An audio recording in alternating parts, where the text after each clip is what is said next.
ശ്രീ ഷാബു പ്രസാദ്, പക്ഷേ ഇവിടെ മുഖ്യമന്ത്രി പറയുന്നതിനപ്പുറം കാര്യങ്ങൾ നടക്കുവാനുള്ള സാധ്യത താങ്കൾ കാണുന്നുണ്ടോ? ഇപ്പോൾ അങ്ങനെ ഈ ഘടകകക്ഷികൾക്ക്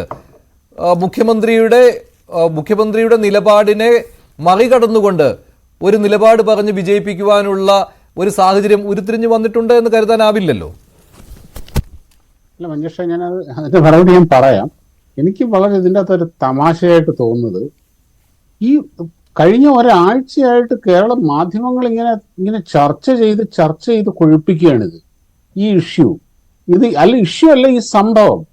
ഒരു സംസ്ഥാനത്തെ ക്രമസമാധാന ചുമതലയുള്ള ഒരു ഉന്നത ഉദ്യോഗസ്ഥൻ ഈ രാജ്യത്തെ ഒരു ഏറ്റവും പ്രധാനപ്പെട്ട ഏറ്റവും വലിയ ഒരു സംഘടനയുടെ സമുന്നത നേതാവുമായി ഒരു കൂടിക്കാഴ്ച നടത്തി. ഇതിൻ്റെ അകത്ത് എന്താണ് സാർ ഇത്ര വലിയ ആകാശം ഇടിഞ്ഞു വീഴാനുള്ളത്? ഇത് ഒരു കാര്യം ഞാൻ മഞ്ജുഷിനോട് പറയാം, ഇതൊക്കെ റെഗുലറായി നടക്കുന്ന കാര്യങ്ങളാണ്. എന്നും ഇവിടെ നടന്നിട്ടുണ്ട്. RSSന്റെ നേതാക്കന്മാർ, RSSന്റെ അഖില ഭാരതീയ ചുമതലയുള്ള നേതാക്കന്മാർ കേരളത്തിൽ വരുമ്പോൾ അവർ പ്രമുഖ വ്യക്തികളെ കാണുന്നു. അതിൻ്റെ അകത്ത് ഉദ്യോഗസ്ഥന്മാരുണ്ടാകും, രാഷ്ട്രീയക്കാരുണ്ടാകും, മതനേതൃത്വങ്ങളുണ്ടാകും, അതുപോലെ ഇന്റലിജൻഷ്യ ഇങ്ങനെയുള്ളവരുണ്ടാകും, അക്കാഡമിഷ്യന്മാരുണ്ടാകും. ഇത് വളരെ റെഗുലറായിട്ട് എത്രയോ കാലമായിട്ട് ഇവിടെ നടക്കുന്നതാണ്. അത് RSSന്റെ രാഷ്ട്രീയ സംസ്കാര സംഘത്തിന്റെ പ്രവർത്തനത്തിന്റെ ഭാഗമാണത്. അതുപോലെ കേരളത്തിൽ തന്നെ സമ്പർക്ക വിഭാഗം എന്ന് പറയുന്ന ഒരു ദളം തന്നെയുണ്ട് RSSന്. കാര്യം ഇതിനാണ് പബ്ലിക് കോണ്ടാക്ടിന് വേണ്ടിയിട്ട് അങ്ങനെയുള്ളവരെ കാണുക, സംസാരിക്കുക, അതൊക്കെ തന്നെയാണ് ഉദ്ദേശം. പക്ഷേ എതിർവശത്ത് നിൽക്കുന്നവർ ഫാസിസ്റ്റുകൾ എന്ന് പറഞ്ഞുകൊണ്ട് അകറ്റി നിർത്തുന്ന ആളുകളാണ് RSS. അതാണ് അവിടെ CPMന്റെ ഇരട്ടത്താപ്പാണ് ഇവിടെ ചോദ്യം ചെയ്യുന്നത്. ഞങ്ങൾക്കൊരു ബുദ്ധിമുട്ടില്ല പോയി കാണാനും സംസാരിക്കാനും എന്ന് പറഞ്ഞുകൊണ്ട് പൊതുജന സമക്ഷം പോവുകയാണെങ്കിൽ കുഴപ്പമില്ല. ഇത് ഒളിച്ചും പാത്തും സ്വന്തം വാഹനം ഉപേക്ഷിച്ചുമാണ് ADGP പോയിരിക്കുന്നത് അവിടെ കാണുന്നതിന് വേണ്ടി. അപ്പോൾ അത് മുഖ്യമന്ത്രിയുടെ അറിവോടെയാണോ എന്ന് ചോദിക്കുന്നത് പൊതുസമൂഹം മാത്രമല്ല. കാരണം അത് CPMന്റെ നേതാക്കൾ പോലും ചോദിക്കും, CPMന്റെ പ്രവർത്തകർ ചോദിക്കും, ഘടകകക്ഷികൾ ചോദിക്കും. ഇതെല്ലാം ഉണ്ടല്ലോ. അതാണിത് ചർച്ചാ വിഷയമാകുവാൻ കാരണം. ഈ ADGP പോകുന്നത് സ്വന്തം വാഹനത്തിൽ വേണോ, സ്വകാര്യ വാഹനത്തിൽ വേണോ, ഇതൊക്കെ ഇതിൻ്റെ അകത്തൊക്കെ എന്ത് പ്രശ്നമുള്ളതെന്ന് എനിക്ക് മനസ്സിലായില്ല. ഇത് നിങ്ങൾ പറയുന്ന പോലാണെങ്കിൽ ഔദ്യോഗിക വാഹനത്തിലാണ് പോകേണ്ടത്. ഇവർ കാണുന്ന പ്രവർത്തനം ഇവർക്കുണ്ടെങ്കിൽ ഔദ്യോഗിക വാഹനത്തിലല്ലേ പോകേണ്ടത്? അല്ല സാർ, അത് ഞാൻ ചോദിക്കുന്നത് അതിൻ്റെ അകത്ത് എന്ത് അസ്വാഭാവികത മാത്രമേ ഉള്ളൂ. കാരണം ഒരു വശത്ത് CPM ആണ് സുഹൃത്തെ. ഒരു മിനിറ്റ് സാർ, ഒരു മിനിറ്റ്. അല്ല, ഞാൻ ചോദിക്കുന്നില്ല, ഇവിടുത്തെ ADGP എപ്പോഴും യാത്ര ചെയ്യുന്നത് സ്വന്തം വാഹനത്തിൽ തന്നെ അല്ലെങ്കിൽ ഔദ്യോഗിക വാഹനത്തിലെ പാടുള്ളൂ എന്നല്ലോ ആണോ? അല്ല, ഞാൻ ആലോചിക്കുന്നത് എനിക്ക് പിന്നെ CPIയുടെ ഈ ഭീഷണിയുടെ കാര്യം, ശ്രീ KM ഷാജഹാൻ അതിനെ വലിയ പ്രതീക്ഷയോടുകൂടി അവരുടെ നീക്കത്തിനെ കാണുന്നു.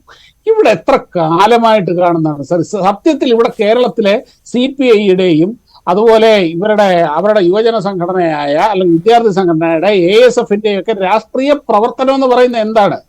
CPM നേതാക്കന്മാരുടെ വായിരിക്കുന്ന കേൾക്കുക, അവരുടെ തല്ലുകൊള്ളുക. ഇതാണ് CPIയുടെ കേരളത്തിലെ രാഷ്ട്രീയ പ്രവർത്തനം എന്ന് പറയുന്നത്. അല്ലാതെ എന്ത് രാഷ്ട്രീയ പ്രവർത്തനമാണ് ഇവർക്കുള്ളത്?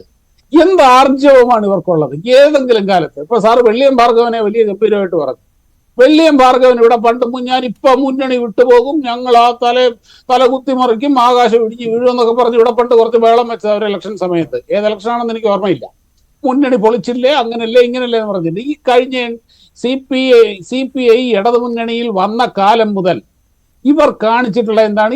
ഇവരുടെ മുമ്പിൽ താണു തൊഴുത് അവരുടെ വായി ഇരിക്കുന്നതും കേട്ട് അവരുടെ കൈ ഇരിക്കുന്നതും മേടിച്ച് കിട്ടുന്നതും മേടിച്ച് കവാലം കുത്തിക്ക് മേടിച്ചിട്ട് തിരിച്ചു പോവുക. ഇത് മാത്രമേ CPM ചെയ്തിട്ടുള്ളൂ. CPIയുടെ രാഷ്ട്രീയ പ്രവർത്തനം എന്ന് പറയുന്നത് CPMകാരുടെ വായി ഇരിക്കുന്ന തന്തയ്ക്ക് വിളി കേൾക്കുക എന്നുള്ളതാണ്. അതാണ്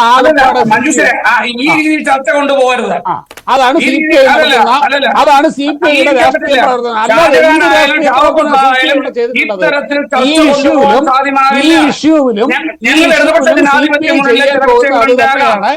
ഈ വിഷയത്തോടുള്ള നിലപാട് ഇവരുടെ മറ്റേ നിയമസഭാ സ്പീക്കർ ഷംസീർ വളരെ വ്യക്തമാക്കിയിട്ടുണ്ട്. ഷംസീർ എന്ന് പറയുന്ന സ്പീക്കർ മാത്രമല്ല, അയാള് CPMന്റെ നേതാവ് കൂടിയാണ്. രാജ്യത്തെ ഒരു പ്രമുഖ സംഘടനയാണ് RSS. RSSന്റെ നേതാവിനെ ADGP ആ ഒരു ഉദ്യോഗസ്ഥൻ കണ്ടതിന്റെ അകത്ത് ഒരു അസ്വാഭാവികതയുമില്ല, ഒരു തെറ്റുമില്ല. ഇത് വളരെ പിന്നെ അതിനെപ്പറ്റി ഒരു അന്വേഷണം നടത്തേണ്ട ആവശ്യമില്ല. അങ്ങനെയാണെങ്കിൽ അതിനെപ്പറ്റി ഒരു അന്വേഷണം നടത്തേണ്ട കാര്യവുമില്ല. ശ്രീ ആയൂർ ബിജു ഒരു പുകമറ CPI ക്കും RJD ക്കും ഒക്കെ അങ്ങനെ ഒരു